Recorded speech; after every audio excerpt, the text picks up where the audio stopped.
ఉత్తరప్రదేశ్లోని ప్రయాగ్రాజ్ భక్తికి ముక్తికి నిలయం. గంగా, యమున, సరస్వతీ నదుల పవిత్ర సంగమ తీరాన జరుగుతున్న మాఘమేళ ఇప్పుడు ఆధ్యాత్మిక ధామంగా మారింది.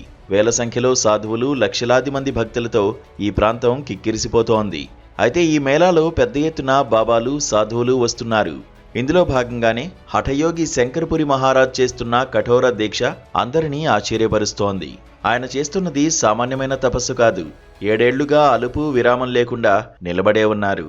శాస్త్రాల్లో దీన్ని ఖడేశ్వరి తపస్సు అని పిలుస్తారట.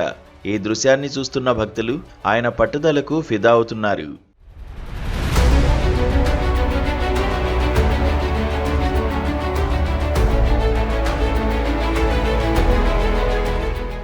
సాధారణంగా అరగంట నిలబడితేనే కాళ్ళు నొప్పి పుడతాయి. కానీ శంకరపురి యోగి గత 7 ఏళ్లుగా కూర్చోవడం కానీ పడుకోవడం కానీ చేయలేదు.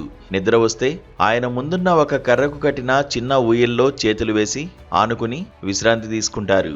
భోజనం, స్నానం, నిత్యకృత్యాలు అన్నీ నిలబడే పూర్తి చేస్తారు. 7 ఏళ్ల క్రితం ఆయన తీసుకున్న ఈ సంకల్పం వెనుక ఒకే ఒక లక్ష్యం ఉంది. దేశ సౌభాగ్యం, లోక కళ్యాణం కోసమే తాను ఈ దీక్షకు పూనుకున్నట్లు పేర్కొన్నారు. ఈ సుదీర్ఘకాలంలో ఎన్నో వాతావరణ మార్పులు వచ్చినా, ఎండలు మండినా, వానలు కురిసినా ఆయన తన దీక్షను వేడలేదు. मैं नैमिषारण्य जिला सीतापुर से आया हूँ और पिछले साल भी थे, कुंभ मेला में भी आए हुए थे। यहाँ 19 नंबर सेक्टर में लगा हुआ था टेंट मेरा। और माघवास जो है गंगा के किनारे कल्पवास जो 1 महीने का होता है, भगवान से भजन आराधना करते हैं यहाँ पे। और मैं 7 साल से मैं खड़ेश्वरी संत हूँ और अधिक ज्यादा तक जो है 6 से 5, 8 ऐसे जो है मैं घंटे एक पैर पे खड़ा रहता हूँ और फिर बदलता हूँ जब मैं थक जाता हूँ।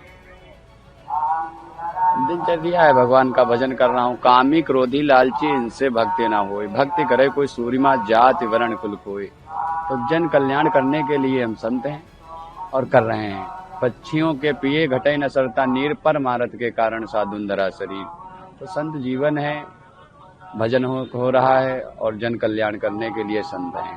तो महाराज जी, आप खड़ेश्वरी तपस्या कर रहे हैं, कब से कर रहे हैं, क्यों इसका आपने संकल्प लिया, क्या मन में आया कि आपने खड़ेश्वरी तपस्या का संकल्प लिया, कठिन तपस्या? देखो, मन में हमारी जो है हठयोग है, ये हठयोग में आती है तपस्याएं, लेकिन हमारे जो है मन में शांति मिलती है खड़े होने से। और जन कल्याण का भी जो है सेवा भी हो रही, भजन भी हो रहा है उनकी शांति के लिए जो है। लेकिन सकल पदार्थ हैं जगवाही, कर्म ही निरपावत नहीं है। तो कर्मों के अनुसार जो है बनता है, बिगड़ता है, सभी होता है, लेकिन संत का काम है आशीर्वाद देना और जन कल्याण हो। ఈ కఠోర దీక్ష వల్ల ఆయన శరీరంలో మార్పులు వచ్చాయి. నిరంతరం నిలబడడం వల్ల రక్త ప్రసరణలో ఇబ్బందులు ఉన్నా దీక్షను కొనసాగిస్తున్నారు. సాధువుల జీవితం పరహితం కోసమేనని ఆయన నిరూపిస్తున్నారు.